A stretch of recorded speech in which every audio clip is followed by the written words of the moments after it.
سيد المرسلين وعلى آله وصحبه أجمعين. سبحانك لا علم لنا إلا ما علمتنا إنك أنت العليم الحكيم. سبحانك لا فهم لنا إلا ما فهمتنا إنك أنت الجواد الكريم. قل رب زدني علما. أعوذ بالله من الشيطان الرجيم. فبما نقضهم ميثاقهم لعناهم وجعلنا قلوبهم قاسية يحرفون الكلمة عن مواضعه ونسوا حظا مما ذكروا به ولا تزال تطلع على خائنة منهم إلا قليلا منهم فاعف عنهم واصفح إن الله يحب المحسنين. ومن الذين قالوا إنا نصارى أخذنا ميثاقهم فنسوا حظا مما ذكروا به فأغرينا بينهم ولداود فاتبعوا الله إلى يوم القيامة وسوف ينبئهم الله بما كانوا يصنعون. صدق الله مولانا العظيم. So here Allah subhanahu wa ta'ala continues the narrative of description of the people of the book and their excesses. فَبِمَا نَقْضِهِمْ مِيثَاقَهُم, and what was the basic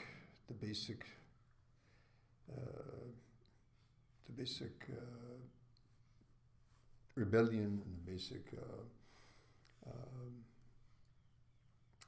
as we say mukhalafa, the disregard and the turning their backs upon the orders of Allah subhanahu wa ta'ala, that actually was the breaking of that covenant that we have been talking about for the past several days.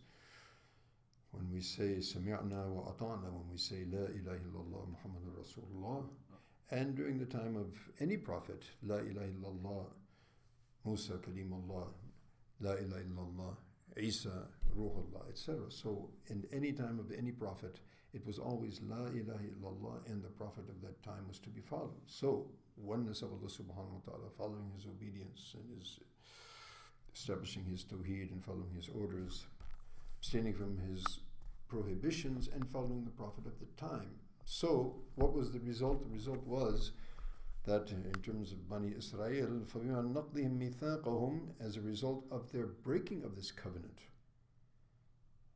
لَعَنَّهُمْ, we cursed them.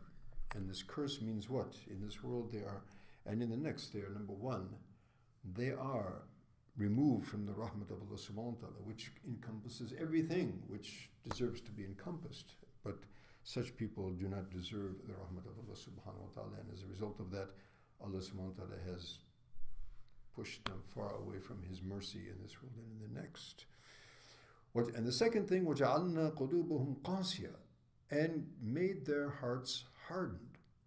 As we mentioned in Baqarah, if you remember, he made their hearts like rocks. As a matter of fact, some rocks are softer than such hearts. As a result, water gushes forth from some rocks. Some certain rocks fall and tumble with the fear and the consciousness of the magnanimity of Allah subhanahu wa ta'ala. Again, we think that all of these inanimate things have no feelings, but that's not the case actually. So their hearts have become hardened. And as a result of that hardening of the hearts, the behavior that ensues is mind-boggling actually. And from among that, as mentioned earlier, killing of the prophets and denying others and changing here, he mentions وَيُحَرِّفُونَ الْكَلِمَ عَمَّ مَوَاضِعِهِ. They, yuharif, tahrif means to change, to take the words of Allah subhanahu wa ta'ala, change them around, take them out of context, move them ahead or before, or change them altogether, or remove them altogether. So what could be harder-heartedness than the kalam of Allah subhanahu wa ta'ala, the creator of the heavens and the universe, which has been sent for our guidance and for their guidance. So they take this kalam and they totally take it out of context and twist it to meet their own little desires. وَنَسُوا حَظًّا مِمَّا ذُكِّرُوا بِهِ, and also the result of that hardened hearts, they forget that good admonitions that Allah subhanahu wa ta'ala and his prophets have been reminding them again and again. وَلَا تَزَالُ تَطَّلِعُ عَلَى خَائِنَةٍ مِّنْهُمْ, and know Muhammad sallallahu alayhi wa sallam that he will continuously find time after time, various acts of treachery as the Quran was being revealed, then the acts of treachery in the previous times were revealed one after the other. At the same time, their treacheries which they continued to continue with at the time of the Prophet ﷺ, among them, the greatest among them was the killing of the Prophet ﷺ, attempted assassinations in several instances, and their breaking of their covenants with the Prophet ﷺ, and their treachery in going into cohorts with the mushrikeen, etc., etc. And so that continues to this very day. We just recently saw the recent episode in Israel, the killing of that female journalist, even though she wasn't a Muslim, but she was a Palestinian, and she was just filming. But continuing, treachery.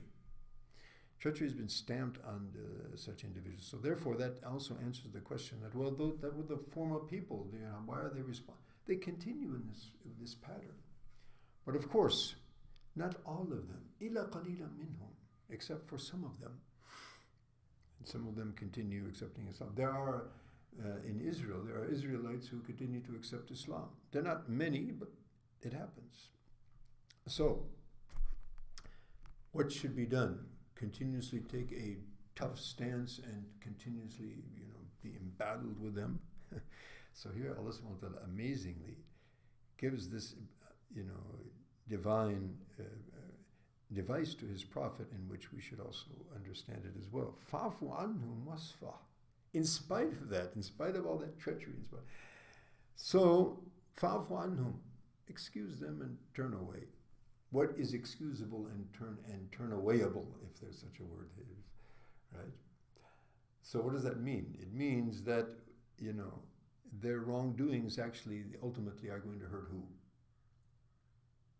As we mentioned time and time again, it's going to really come back on them. It's going to take them farther away from Allah's rahmat. They're going to suffer the consequences in this world, and they're going to suffer eternally in the next world. Now, of course, those treacheries which they impact others, then that will have to be taken, a stern stance has to be taken there. Otherwise, don't make it a career of digging out all of their treacheries. That's what we do, we make a career out of the other. Whereas we're supposed to be making a career out of finding our own treacheries and fixing them. So, in other words, don't be overawed by that and over-occupied with that. Leave it to Allah subhanahu wa ta'ala. Inna Allah yuhibbul muhsin. Allah subhanahu wa ta'ala loves the muhsineen, the people of excellent character. People of excellence, and here the references to excellent character. And excellent character is, even with your enemies, you have the highest of, character, and display the best of etiquettes and moral character.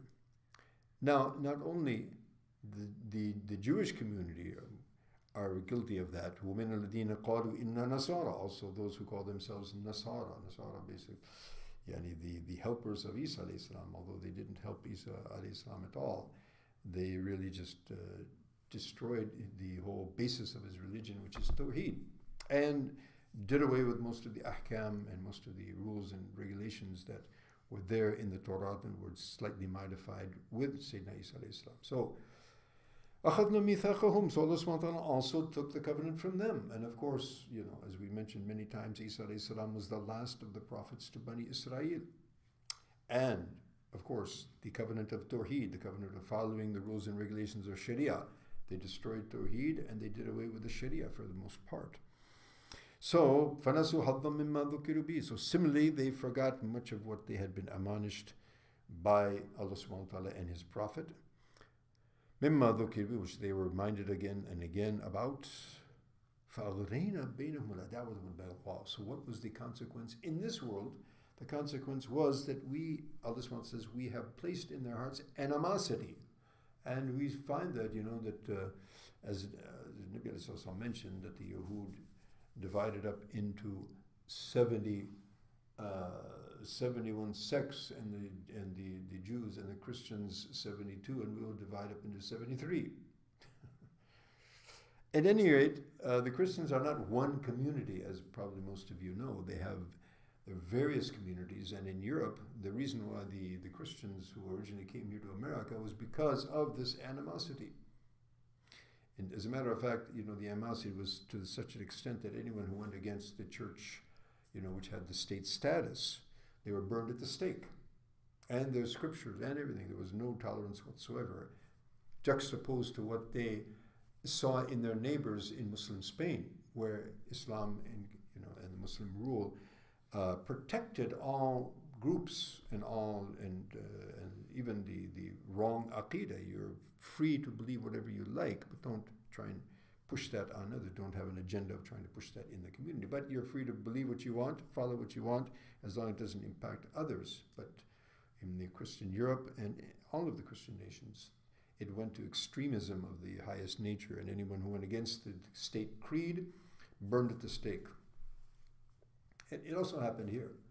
We had the burning of the witches and the burning, there was also things of that nature. So that continues to this very day, and so on major issues they have huge, and also within their belief set, even what they believe about Isa alayhi salam, whether he was Son of God, God himself, one of the Trinity, it's all sort of a mumbo jumbo, if you will. فَغَلَيْنَا بَيْنَهُمْ وَالْعَدَاوَةُ وَالْبَغْضَاءُ إِلَى يَوْمِ الْقِيَامَةِ. So until the day of judgment, there will be between them animosity and hatred. وَسَوْفَ يُنَبِّئُهُمُ اللَّهُ بِمَا كَانُوا يَصْنَعُونَ. And Allah subhanahu wa ta'ala will in due time explain to them and inform them as to what they had been doing and what they had been performing in terms of their wrong beliefs and their wrong actions. So may Allah subhanahu wa ta'ala give us tawfiq not to follow in the footsteps of those غير المغضوب عليهم ولا الضالين and remain on الصراط المستقيم. آمين. آخر دعوانا